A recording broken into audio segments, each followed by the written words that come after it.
네, 성경 말씀 보겠습니다. 하나님께서 주신 말씀은 로마서 13장 1절에서 5절 말씀입니다.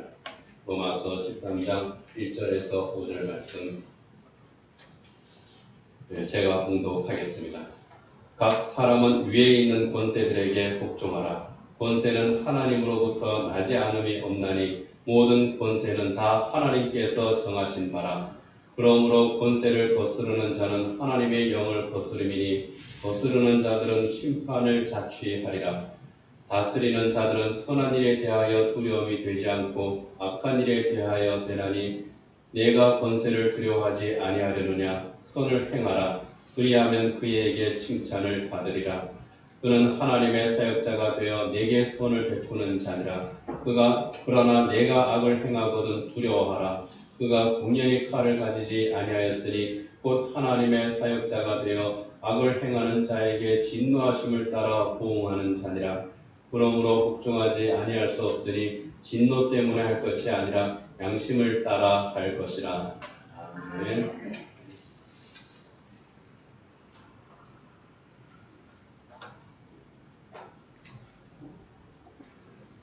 코로나19가 처음 시작될 때에 신천지 때문에 크게 확산이 되기는 했지만은 부산의 온천교회라든가 또 대구의 승동교회라든가 여러 교회들이 또 함께 끼어 있어서 초반부터 교회가 비난의 표적이 됐습니다. 그리고 코로나19가 잠잠하다가 다시 재확산되고 할 때마다 교회 이름이 들먹거려지곤 합니다. 그래서 그런지 며칠 전에 국무총리께서 코로나19 확산과 관련한 핵심 방역 수칙을 발표했죠. 교회를 콕 꼬집었습니다. 전국의 모든 교회에서 예배 이외의 모임은 일절하지 마라 하는 겁니다. 소모임도 하지 말고 함께 식사도 하지 마라. 이미 안 하고 있는 교회들이 대부분에도 불구하고 그렇게 다시 한번 오금을 박았습니다. 그러면서 만약 이것을 어기면 300만 원 이하의 벌금을 교회에도 매길 수 있고 또 교인들에게도 부과할 수 있다. 상당히 듣기에 기분이 좋지 않은 그러한 말들이었습니다. 어떤 분들은 그러면 왜 다른 종교는 언급하지 않느냐? 음식점이나 카페, 스포츠센터, 유흥업소 이런 곳에 가는 사람들은 왜 언급하지 않느냐? 그러면서 볼멘소리를 하기도 합니다. 그래서 교회에서의 소모임이 금지되면 그 교인들이 카페에 가서 소모임을 가지면은 또 처벌을 받습니까? 하고 또 질문을 합니다. 교회에서 단체 식사가 금지되면 예배 마치고 교인들이 단체로 식당에 가서 식사를 하면 그것도 처벌받습니까? 또 이제 그렇게 질문을 했다고 그래요. 그럴 카페에 가서 소모임을 가졌는데 처벌을 받으면 교인이 아닌 사람들이 카페에서 가지는 소모임은 어떻게 해야 됩니까? 그래서 좀 성급한 조치였다. 그런 지적을 하기도 합니다. 모두가 왜 하필이면 교회만 가지고 그러느냐 하는 그러한 좀 불편한 마음 때문이겠죠. 그렇지만은 정부가 이번에 발표한 그 방역 수칙이 부당하거나 또 악법의 요소를 가진 그러한 것은 아닙니다. 처음부터 지켜야 될 모든 국민이 교회뿐만 아니라 모든 국민들이 잘 지켜야 될 그러한 수칙이었습니다. 그리고 코로나19가 퇴치될 때까지 당연히 지켜야 될 그런 것들이죠. 그것을 정부가 이번에 좀 콕 꼬집어서 말했을 뿐입니다. 그래서 그 발표하는 것을 보면서 아주 비장한 얼굴로 발표를 하는데 좀 더 부드럽게 할 수도 있지 않았을까? 좀 더 신중하고 지혜롭게 교회 협조를 구하면서 했으면은 더 좋지 않았을까? 또 그런 아쉬움은 가집니다. 그러나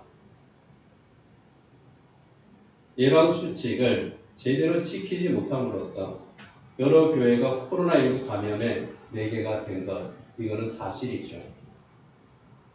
이거는 움직일 수 없는 그런 팩트입니다. 만약에 교회 여러 모임들에서 코로나19의 감염 확산이 없었다면, 그런데 정부가 이번에 교회를 꼭 꼬집어서 방역 지침을 발표했다면 그것은 비난받아 마땅합니다. 그렇지만은 일부 교회라고 할지라도 여러 교회의 모임에서 코로나19 감염이 확산됐습니다. 교회가 4개가 됐습니다. 그렇다면 불쾌하고 억울한 심정이 들어도 이것은 감수를 해야 됩니다. 모든 교회가 그것을 감수하고 좀 더 철저하게 지킴으로써 비난받을 일을 없애야 됩니다. 찰스 폴슨이라고 하는 사람이 있습니다. 교회가 국가 권력에 대항해서 시민 불복종을 할 수 있는 몇 가지 경우가 있다 하면서 4가지를 들었는데요. 그 첫 번째가 정부가 교회 역할을 대신하려고 하거나 하나님께 드려지는 충성을 빼앗아가려고 할 때, 정부가 교회의 역할을 뺏으려고 할 때, 그때는 교회가 불복종해야 된다 하는 겁니다. 그리고 국가가 양심의 자유를 제한할 때, 그때도 교회는 불복종 운동을 할 수 있습니다. 국가가 하나님께서 명령하신 생명을 지키고 질서와 정의를 보존하라고 하는 그 책임을 기만하거나 무시할 때, 그 생명을 빼앗는 그런 일, 탄압을 하고 악한 일을 행할 때, 그때에는 교회가 불복종 운동할 수가 있습니다. 그리고 불복종한 그 결과에 대해서 책임질 수 있을 때, 그 결과에 어떠한 불이익이 온다고 할지라도 그거는 우리가 감수하겠다. 그렇게 할 수 있을 때에 불복종할 수가 있다는 겁니다. 그런데 현재 코로나19와 관련해서 정부가 내린 조치, 좀 불쾌하기는 하지만은 경우가 다르죠. 교회 입장에서는 불만이고 좀 무례한 그런 조치이기는 하지만은 정부가 교회에 대해서 불법을 행하거나 불의를 행한 것은 아닙니다. 그래서 대부분의 교회들이 그 조치에 따르죠. 국가가 공권력을 가지고 교회를 탄압하고 종교와 양심의 자유를 침해하는 그러한 조치는 아니라는 겁니다. 불편하지만 생명을 지키고 질서와 정의를 보존하기 위한 그런 조치이기 때문에 교회는 이 조치를 또 이제 따르고 또 그 가운데에서 코로나19가 빨리 퇴치될 수 있도록 협조해야 될 그런 의무가 있는 겁니다. 그래서 만약 정부가 부당하고 불법적인 그런 명령을 강제한다면, 불의를 행한다면, 그리고 교회에 대해서 박해를 한다면 거기에 대해서는 우리는 불복종을 하겠지만은 그것이 아니기 때문에 코로나19 사태가 진정될 때까지 정부의 방역 지침을 따라 협조하는 것, 우리 고신의 교회 모두가 그렇게 하기로 했고 우리 교회도 그렇게 할 겁니다.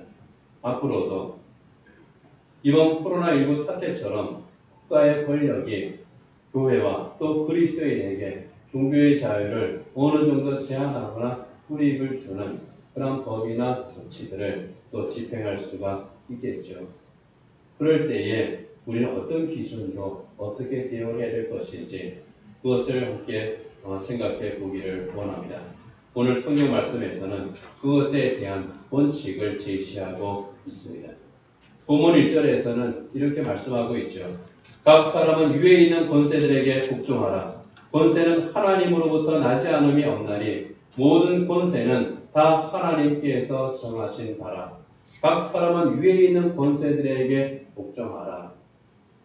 위에 있는 권세들은 정부와 제도권의 공권력을 의미합니다. 바울 시대에는 로마 황제와 또 그 밑에 있는 여러 관료 조직들을 말하죠. 그러한 국가 권력이 합법적으로 집행하는 공권력이 있을 때에 거기에 따르라는 겁니다. 옳고 그름의 문제가 아니라 법의 규정이 되어 있는 그대로 시행이 될 때에 거기에 일단 따르라고 하는 겁니다. 그 이유는 모든 질서와 권력의 주권이 하나님에게 있기 때문이라는 겁니다. 아무리 악한 권력이라고 할지라도 하나님의 허락하심이 있다는 거죠. 하나님께서 허락하셨기 때문에 그 악한 권력도 존재를 합니다. 어떤 경우에는 우리가 그것을 참 이해할 수가 없죠. 그럼에도 불구하고 하나님께서 주관하시고 간섭하시고 이끌어가시는 그 모든 역사 가운데에는 필요한 한 부분이기 때문에 하나님께서 그 악한 권력일지라도 허락을 하시는 겁니다. 그 가운데에서 우리는 이 권력을 바라보는 거죠. 기독교인들이 신앙을 가졌다고 하는 이유 하나만으로, 예수를 믿는다고 하는 그 이유 하나만으로 모진 박해를 받았습니다. 로마 제국 시대에 기독교인들이 얼마나 큰 고통을 당했는지도 모릅니다. 특히 이 바울이 로마서를 쓰던 바로 그 시기는 박해가 시작되는 시기예요. 그리고 그 이후에 네로 황제를 비롯한 이 로마의 그 황제들이 얼마나 큰 박해를 가했는지 모릅니다. 그럼에도 불구하고 위에 있는 권세들에게 복종하라고 했고, 또 그리스도인들은 그 악한 권력에게 복종을 했던 것을 봅니다. 네로에서부터 디오클레티아누스에 이르기까지 로마의 그 황제들이 수많은 기독교인들을 잔혹하게 죽였죠. 특히 이 네로는 어떻습니까? 로마에 큰 화재가 났습니다. 1세에 의하면 이 로마의 화재는 네로가 일으킨 것이라고 합니다. 로마가 불타는 것을 보고 네로는 악기를 연주하면서 시를 짓고 노래를 불렀죠. 그리고 나서 이 로마의 대화재는 기독교인들이 일으킨 거다. 누명을 뒤집어 씌웠습니다. 그때부터 기독교인들을 잡아들이고 처형을 했죠. 콜로세움에서 사자들의 먹이로 주었고, 또 아피아 가드라고 해서 로마로 통하는 그 큰 길가에 기둥들을 세워놓고 기독교인들을 매달았습니다. 때로는 폴타르를 그 사람들의 몸에 발라놓고 불에 태워 죽이기도 했습니다. 역사서에 보면은 몇 날 며칠을 이 기독교인들을 불태우는 그 불로 인해서 구약성을 이루었다고 그렇게 기록이 되어 있기도 합니다. 그때의 베드로가 십자가에 거꾸로 못 박혀서 순교를 했죠. 그런데 그 당시의 기독교인들 그 누구 하나도 저항하지 않고 복종을 했습니다. 숨어 살기는 했지만은 카타콤에 숨어 들어가서 신앙을 지키기는 했지만은 그들이 붙잡힐 때에 저항하지 않고 그대로 붙잡혀갔고 순교의 현장까지 끌려갔던 것을 봅니다. 콜로세움에서 사자들 앞에 기독교인들을 던져놓습니다. 황제가 노린 것은 그 사자들을 보고 기독교인들이 무서워서 도망가고 사자들이 잔인하게 쫓아가서 찢어 죽이는 그것을 사람들이 보고 즐거워하라고 하는 것이었는데 기독교인들은 도망가지는 않습니다. 그 당시에 박해 모습을 이렇게 기록한 기록에 보면요, 기독교인들은 도망가는 것이 아니라 오히려 둥글게 모여가지고 찬송을 하면서 내 영혼을 받아주셔서 찬송하며 죽었다고 그래요. 그래서 나중에는 재미없다고 그만뒀다고 그렇게 말합니다. 그렇게까지 비폭력 무저항으로 복종했던 것이 초기 기독교인들의 모습이었습니다. 주권이 하나님께 있다고 하는 것을 믿는 그 믿음 때문이었습니다. 그래서 부당한 대우를 당하고 목숨을 잃는다고 할지라도 나를 위해 십자가를 주신 그 주님을 위해서 내가 십자가를 질 수 있음을 감사하고, 그리고 내가 여기에서 목숨을 잃는다고 할지라도 하나님께서 나를 용접해 주신다고 하는 그 확신이 있었기 때문에 오히려 감사하며 순교의 길을 갈 수가 있었다는 겁니다. 그래서 바울은 그리스도인들이 주목해야 될 것이 무엇인지를 오늘 본문에서 크게 두 가지로 말씀을 합니다. 그 첫 번째는 선을 행하라 하는 겁니다.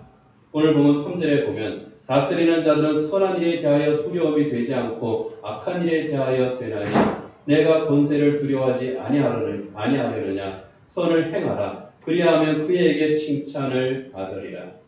다스리는 자들은 선한 일에 대하여 두려움이 되지 않고 악한 일에 대한다고 말씀합니다. 정당한 공권력이 집행이 되면은 선한 일을 행하는 자는 두려워할 게 없죠. 악한 자들이 두려워해야 됩니다. 그런데 때로는 선과 악이 뒤집히는 그런 경우도 있습니다. 공권에게 악한 일을 행할 때도 있습니다. 화가 나죠. 분노가 되죠. 그러나 그때에 그리스도인들이 주목해야 될 것은 무엇이냐 하는 겁니다. 권력자가 악한 의도를 가지고 불법을 행한다고 했을 때에 그때 어떻게 해야 되냐 하는 거예요. 네로가 불법적인 일을 행했을 때에 어떻게 해야 되냐 하는 겁니다.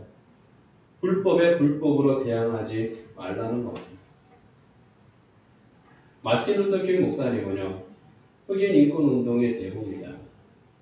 흑인 인권 운동을 하면서 공권력이 불법적인 폭력을 행사했습니다. 많은 사람들이 맞았고 또 많은 사람들이 죽었습니다. 그때의 마틴 루터킹 목사님은 비폭력으로 대응하죠. 비폭력으로 대응하는 것이 한계가 있다고 그래도 아닙니다. 우리는 성경의 원리대로 저항해야 됩니다. 그러면서 1965년 3월 7일 그 유명한 셀마 대행진을 합니다. 셀마라는 곳에서 몽고메리까지 87km죠. 그 거리를 마틴 루터킹 목사님을 비롯해서 600여 명의 사람들이 행진을 합니다. 조용히 행진하는데 이 행진을 막으려고 하는 그 공권력이 불법을 행합니다. 많은 사람들이 피를 흘렸습니다. 그럼에도 불구하고 묵묵히 행진을 하죠. 선으로 악에게 대항했습니다. 결과는 어떻습니까? 선으로 악을 이겼죠.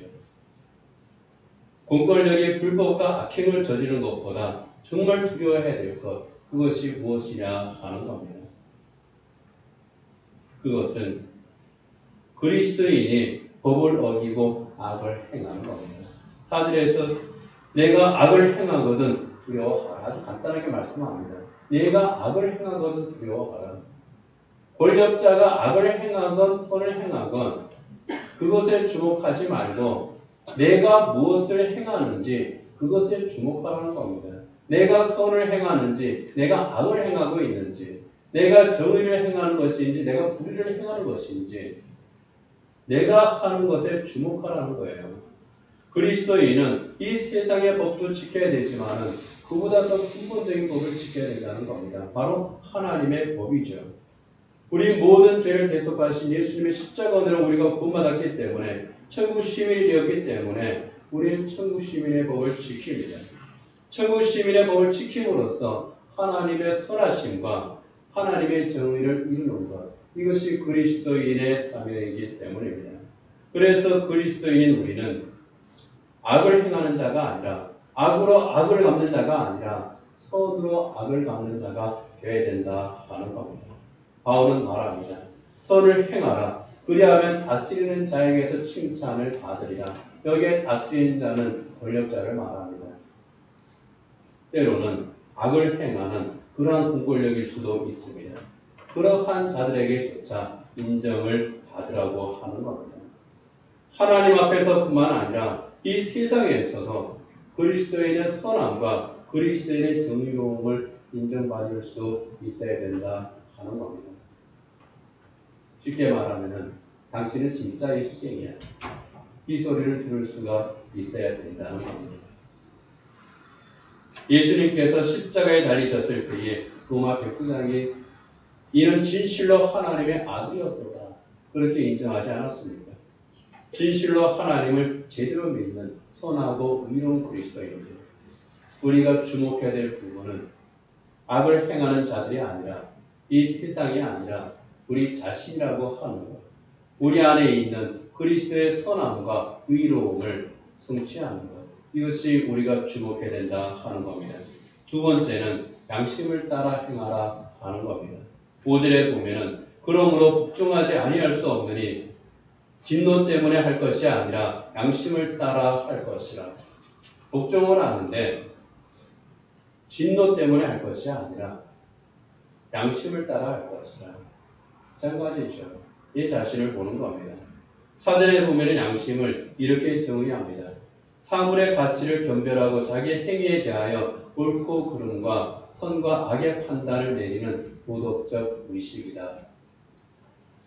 옳고 그름, 선과 악의 판단을 내리는 그 도덕적 의식이 내 안에 있고 그것으로서 우리가 어떤 선택을 하게 한다 하는 거죠.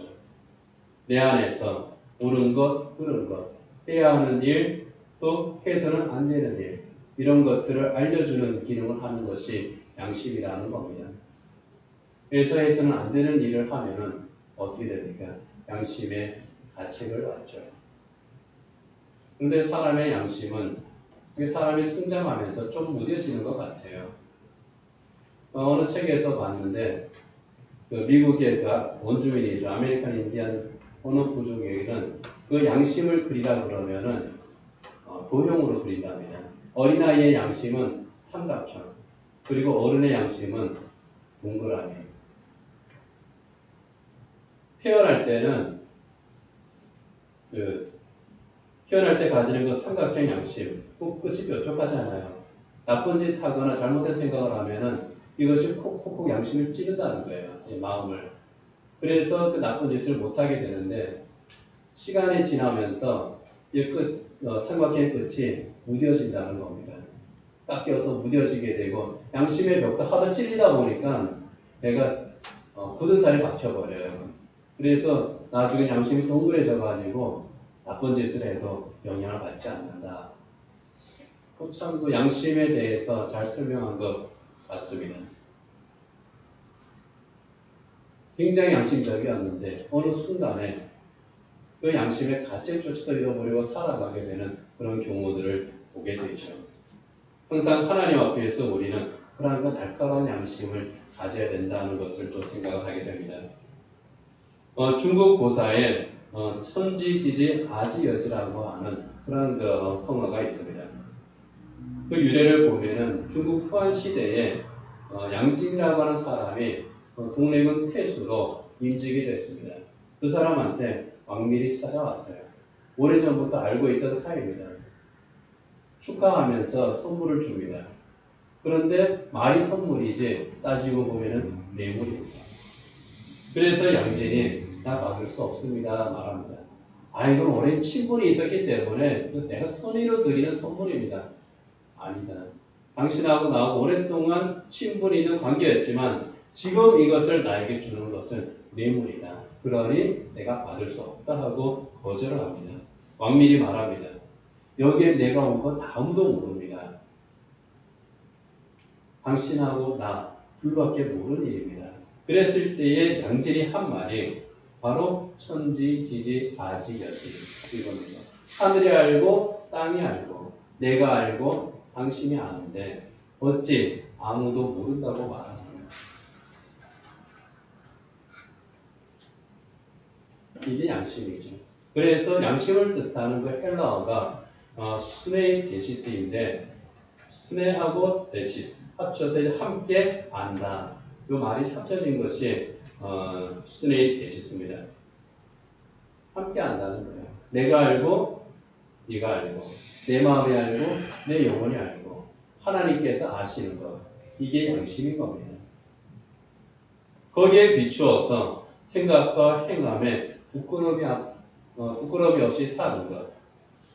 그것이 바로 양심을 따라 행하는 거죠. 그렇게 행하라는 거예요. 하나님 앞에서, 사람 앞에서, 자신 앞에서.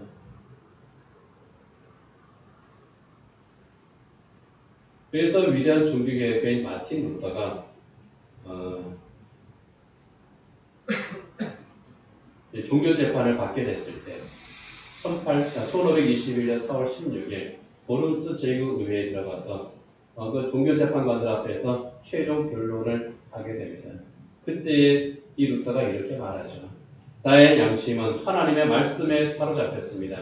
양심을 거스르는 것은 불안하고 안전하지도 않습니다. 그 때문에 나는 나의 글과 주장을 철회하거나 거스를 수 없습니다. 주여 나를 도우소서. 나의 양심은 하나님의 말씀에 사로잡혔습니다. 나의 선택은 하나님의 말씀 앞에서 옳고 그른 것을 판단을 하고 부끄럽지 않은 것을 내가 선택한 겁니다. 그러니 당신들이 나를 핍박한다고 할지라도 나는 결코 두렵지 않습니다. 나는 나의 그 모든 주장을 철회할 수가 없습니다. 이게 마틴 루터의 고백이에요. 하나님 앞에서의 양심에 따라서 행하는 겁니다. 이런 말이 또 있죠. 평일에 당신이 세상에서 할 수 있는 일이라면 교회에 와서도 할 수 있어야 되고, 주일에 교회에서 할 수 없는 일이라면 평일에 세상에서도 하지 말아야 된다. 교회에 와서 할 수 없는 거면 세상에서도 할 수 없어야 되는 겁니다. 세상에서 할 수 있는 일이면 교회에서도 할 수 있어야 돼요. 떳떳해야 된다는 겁니다. 이중적이면 안 된다는 거예요. 그것이 양심적이라는 말입니다. 이 말을 인용하면 이렇게 말할 수 있겠죠.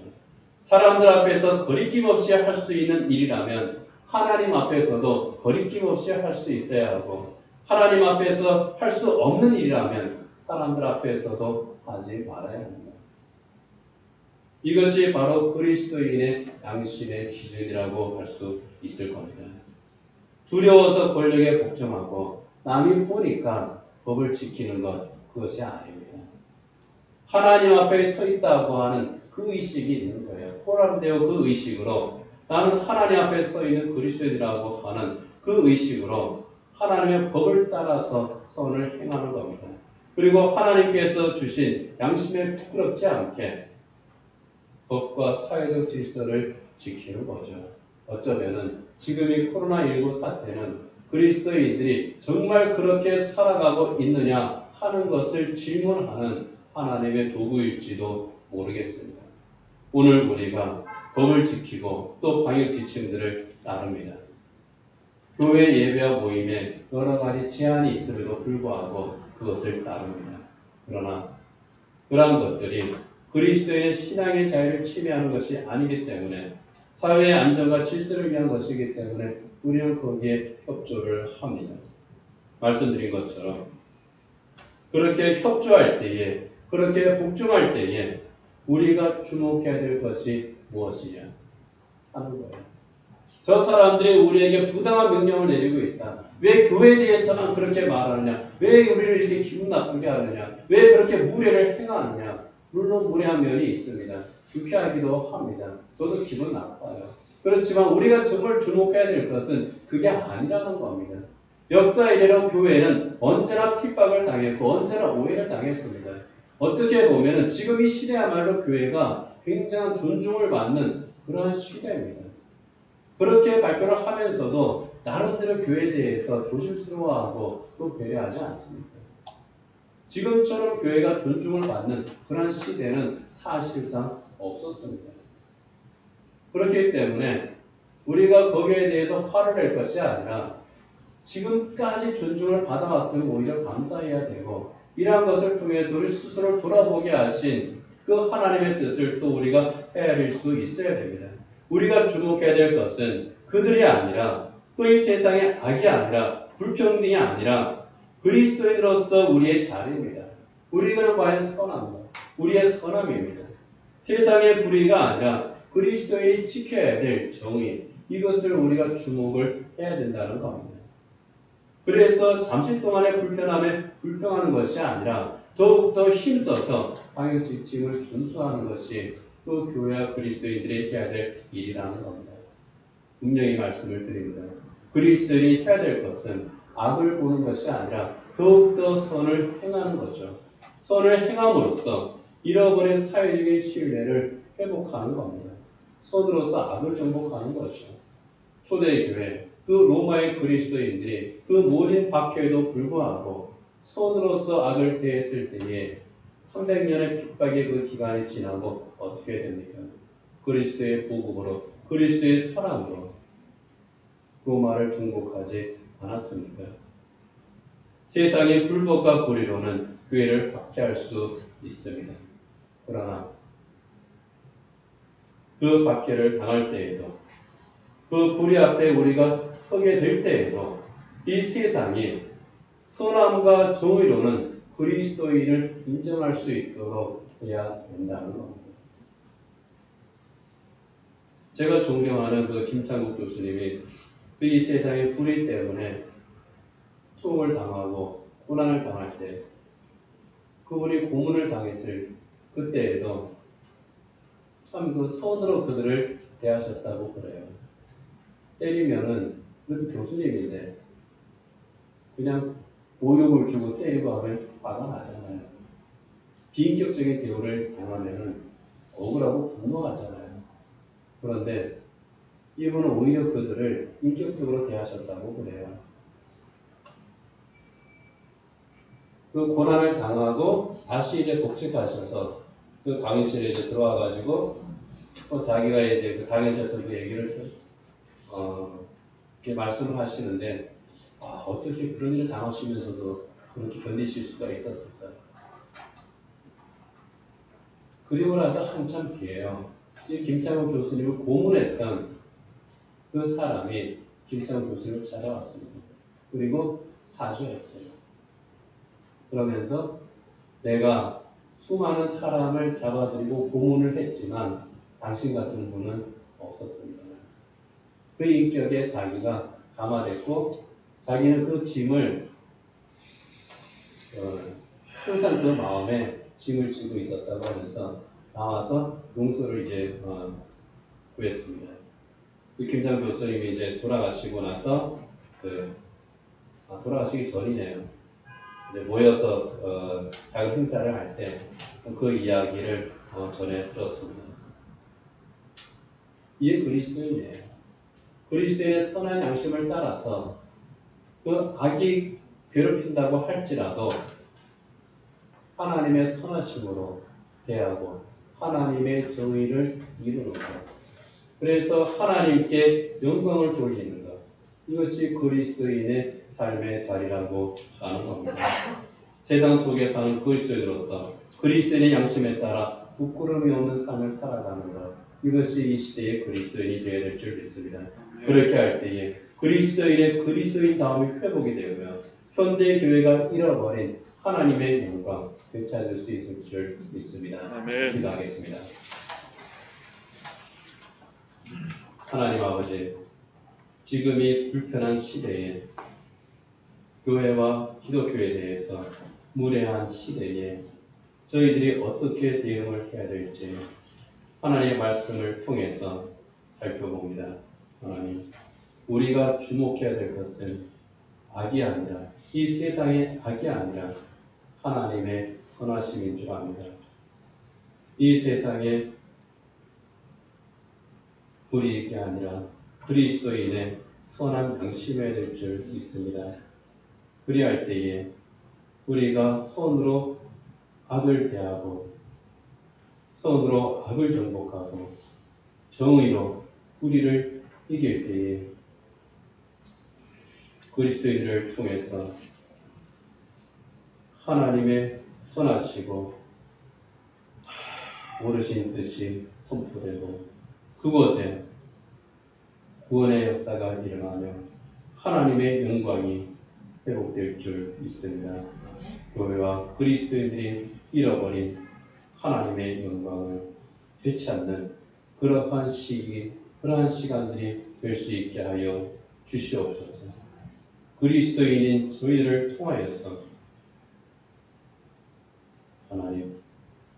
하나님의 선하심과 하나님의 의로우심과 하나님의 사랑과 하나님의 구원이 선포되게 하여 주시옵소서. 예수님 이름으로 기도드립니다. 아멘.